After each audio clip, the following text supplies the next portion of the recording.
Well, hello all, Game Methuselah. Well, crud. Looks like we're in for another month of quarantine. What to do? Oh, this is one of my babies. This is Tallulah. She has the distinction of being completely deaf. Kind of strange. We did not have a deaf cat when we rescued her. She's a really good girl. It's been an interesting thing having a deaf cat, especially one that started out feral. It took a while to get her to trust me. Now, she's pretty close to me. Being cooped up is tough. Having all my animals makes it a lot easier. All my friends are here to keep me company. Normally, they don't get into this room too often. This is my painting room, and I don't like them here. Yes, I know, you're grouchy. I'm going to let her go.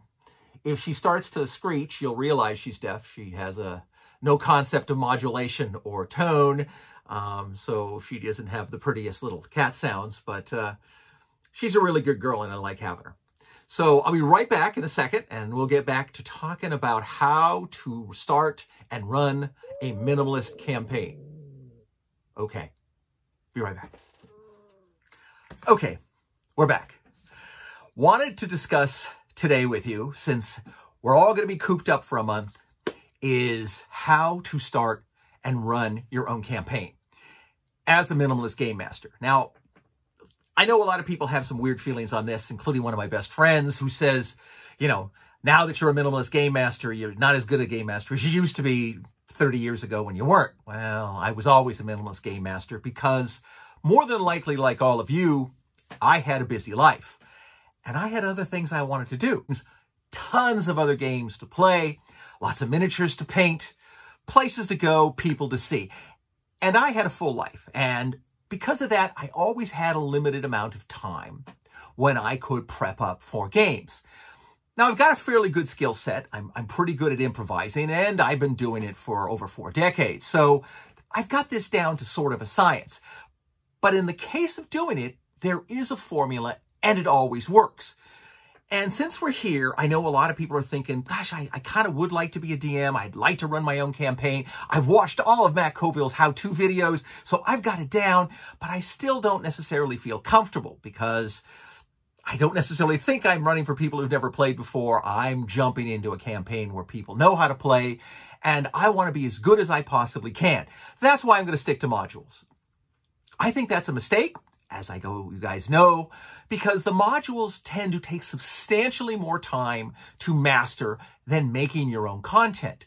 And the real secret, I think, to being a really good game master, especially the minimalist game master, is just preparation. And what I mean by that is you always have time, at some point. When I was working at Jorgensen Steel, there was lunch break and I'd bring a sandwich. And while I sat up in the conference room for an hour, I would eat my sandwich and drink my soda and draw maps, write out adventures, plan things. And this was back in the early 80s. It's always been this way. You always have some time at 3 in the morning when there's nothing on television and you can't sleep to sit down and draw a map. Now, a lot of times I paint because, well, I love to paint. But getting started in a campaign is actually really, really easy. There's really simple things you need to do to understand how the game's going to go. Now, if you want to use modules, and I know some people are going to want to, it works the same way, and you'll see what I mean. The first thing you need to decide is what kind of a campaign do you want to run? I love to stick with sort of semi-historical campaigns. Greek mythology, Norse mythology, ancient Japanese mythology. It doesn't matter. Anything that has a tie to the real world, I love, because you can utilize maps that exist, and that makes it really great. As you know, my appeal is running things that take place in ancient Celtic England, under the realm of Albion, in the Dark Ages when elves ruled the world and fairies and Fomorians and evil monsters battled for control, and man was just a minor footnote, but they were the up-and-comers. And that is the campaign I enjoy. Now, as you guys know, I'm writing my Twilight of Fae, and the reason I also want to talk about Albion, because since I'm writing a book that maybe someday soon I'm going to kickstart, I want you guys to spend money. Wait, I didn't say that out loud, did I? No, I don't care. Whatever you guys want to run is great, but you need to pick a setting And the setting is going to be one of the most important things you pick.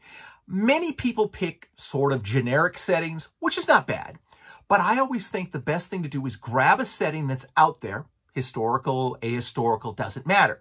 Now, one thing I like is I like the original Greyhawk from the original creators of Dungeons & Dragons, Gary Gygax, Dave Arneson. This is what they played in 1974 and 5 when they were playtesting D&D and getting it ready for the world. This was their setting.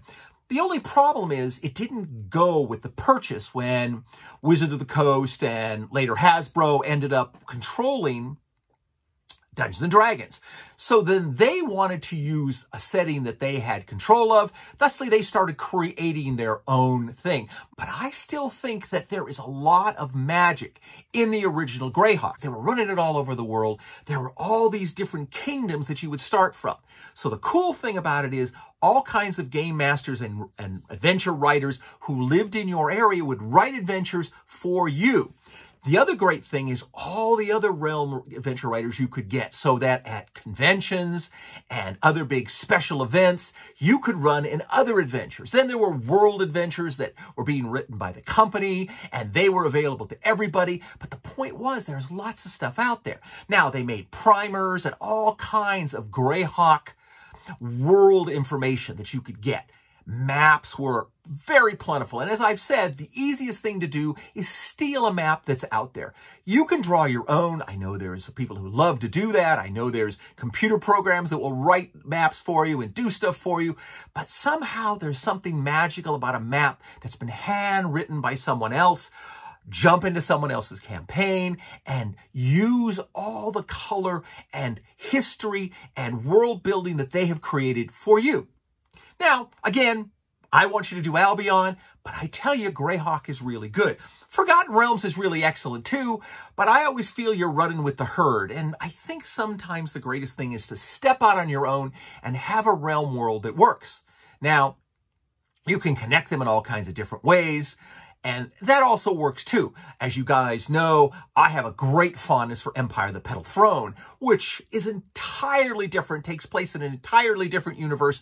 Very, very unique. But that's what I love. I love things that are very different. And it's still one of my heart favorites.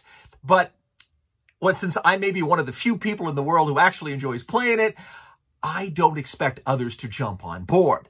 But if you're going to run like my Albion campaign, my Twilight of Fey, you can always, as a DM, modify the character creations to suit your world. Now, in my game, I say you cannot start with elves. The other thing that I always suggest, if you're getting into it, and I will point this out, is if you run humans, you get both of the human advantages. You get the +1 in all statistics that humans get, plus you also get a free feat. That kind of thing makes people want to run humans. It's not that I'm so glad that everyone wants to run humans. What I don't really want in a situation when I'm running a game that is supposed to be basically human-centric, I don't always want to see a lot of tieflings or Goliaths or Air Genasi or anything else. I want to see humans. But it doesn't matter. Again, as a game master, the most important thing for you is to side on your setting. Now that you have that set aside, you need a big enemy, a big person to fight against the heroes. Now, they may never fight against the heroes. It may be, if they do fight against the heroes, it may be years down the road. But what you want is somebody in the background that people think are pulling the strings of all the evil that's going on in the world. That's what I like. I like the concept that it's a real world and you can feel it. Now, I also suggest, as you guys know, that running other people's campaigns. I think it's really a great way to run a campaign because, again, like running in a well-established world, you've got somebody who really, really loves the world and is creating things. I ran more than likely nearly a dozen adventures in Matt Colville's world. I loved it. I thought it was really great. I really didn't like the celestial elves, and I really didn't think about the dwarves being earth elementals. Really rocked my boat, but it didn't matter. It was how he set it up and the color he involved with it intrigued me. And I was able to immerse myself in that, utilize the things he did to try to make it fit into his world. Now, it was before his books and other things, so I didn't have as good a feeling of running his world as I would now if I was to run in it. And somehow I think it stressed Matt to have me running adventures within his world. He had a hard time playing and being able to separate himself from what he knew was going on in the world. And it made it difficult for him, so it eventually came to the point where I thought it was not benefiting him to be doing this, and I got off and went back into running my second edition Albion campaign. So we stayed with something that I know others would love, and I would love. Thusly, it keeps you motivated. And as I've told you before, if you get friends to blog it, if you get people to do art, you know, if the people who love your game, they draw magical items or they paint miniatures, they really get into your campaign, that helps you as a DM keep you juiced and driving forward. Now you have a protagonist, you have your background world built in your mind or on a map or whatever, and now you're ready to go. The next thing is the most important thing, how to get started. First things you need to do, and I always suggest, in my case, I demanded of myself, you do three things. First, you draw a big 70s style dungeon, something that is really large, can have all kinds of history and go. And the reason you want a big dungeon is it can constantly be changing and evolving.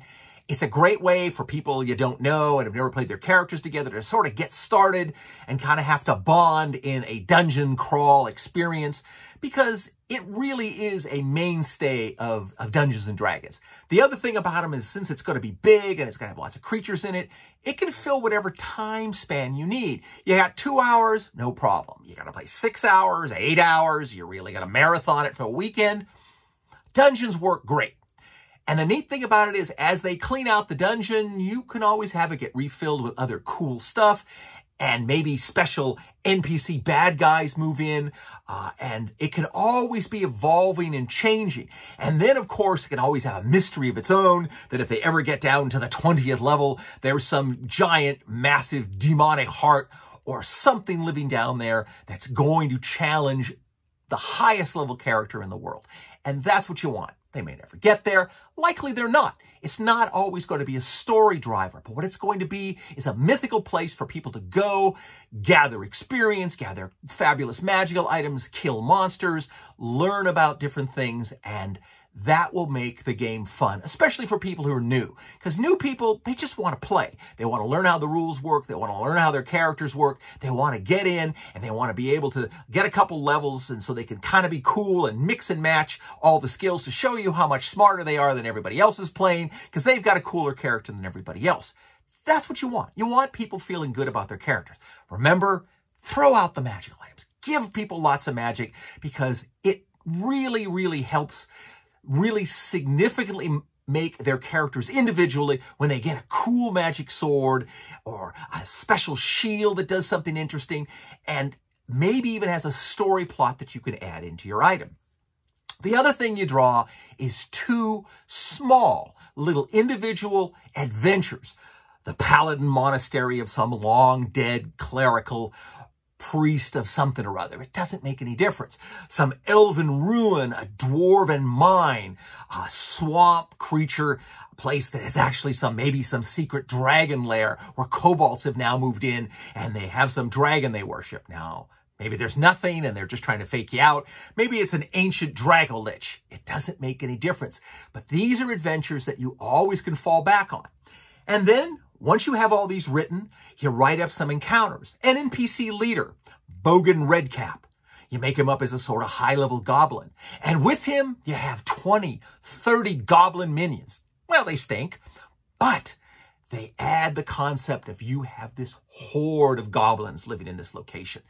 There's so many little adventures you can have.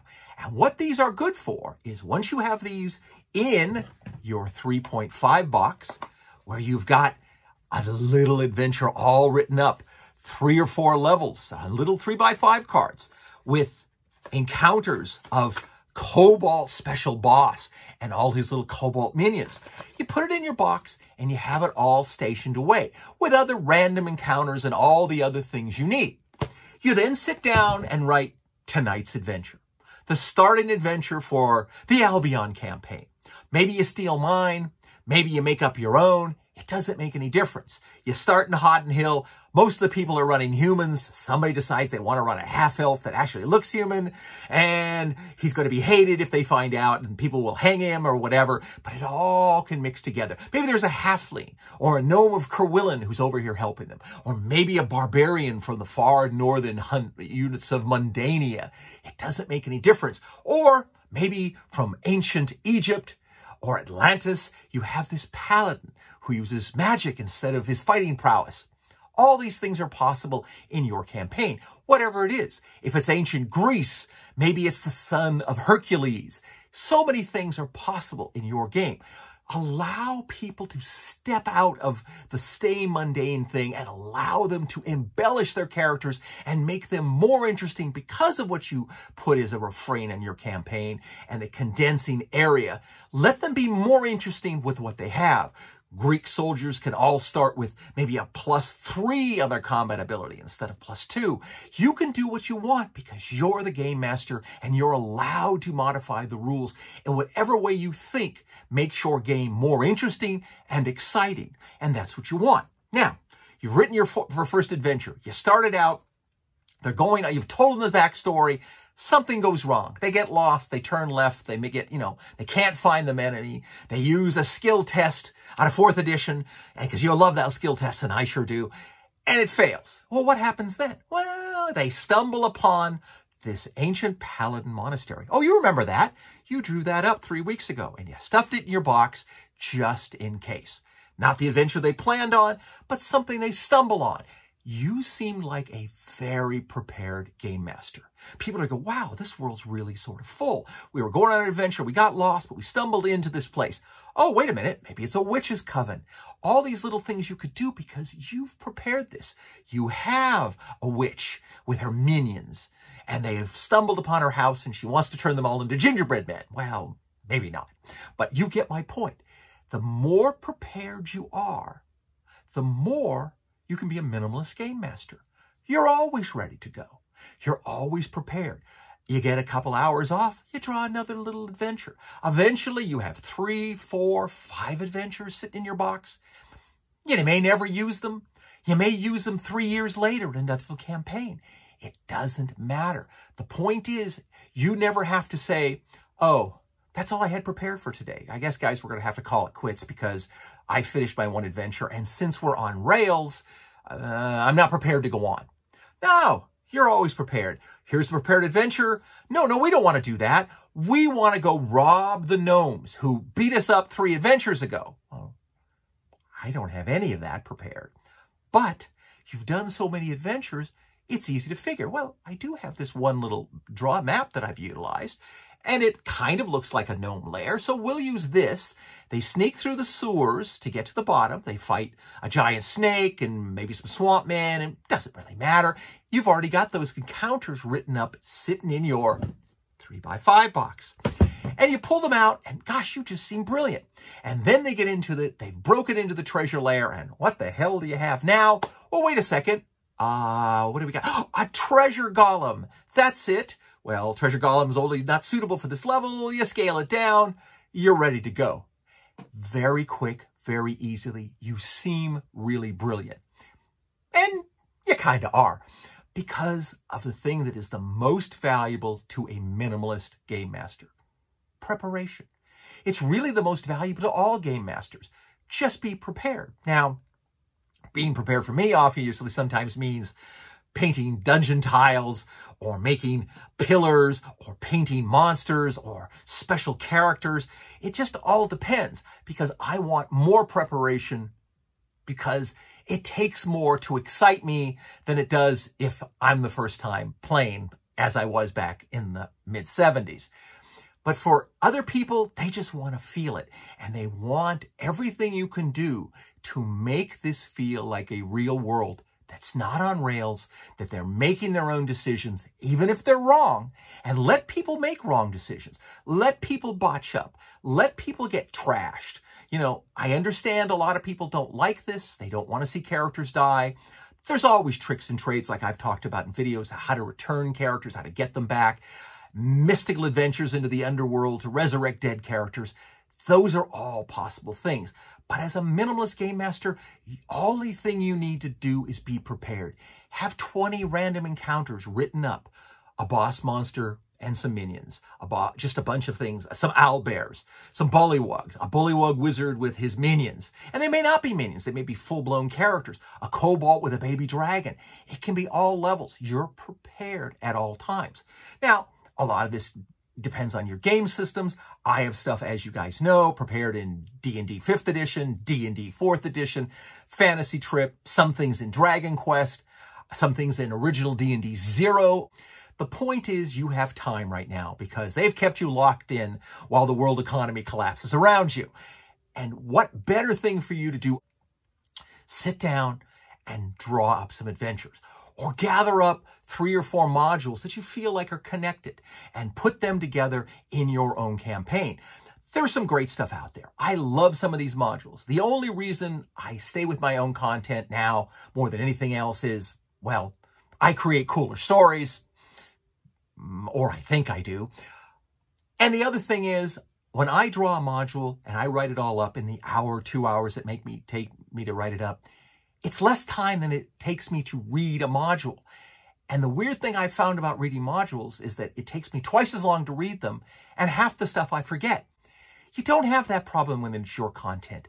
You know where the story is going. You know how it's evolving because it's in your brain, but it's your story. So for half the time, you can prepare twice the background, twice the color, giving you time to, well, paint miniatures.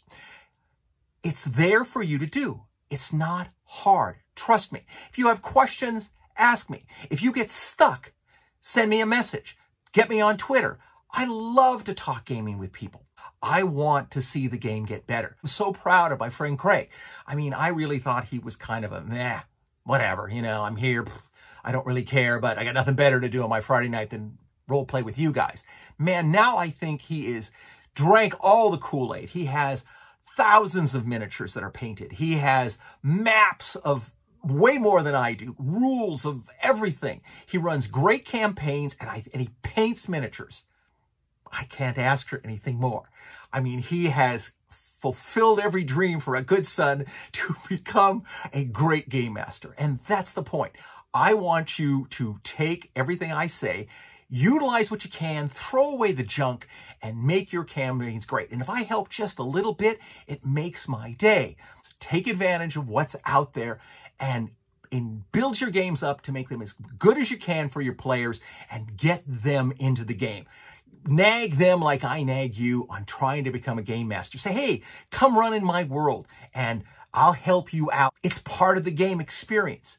You learn from someone, you pass it on to them. They pass it on to the next people, and this game keeps growing.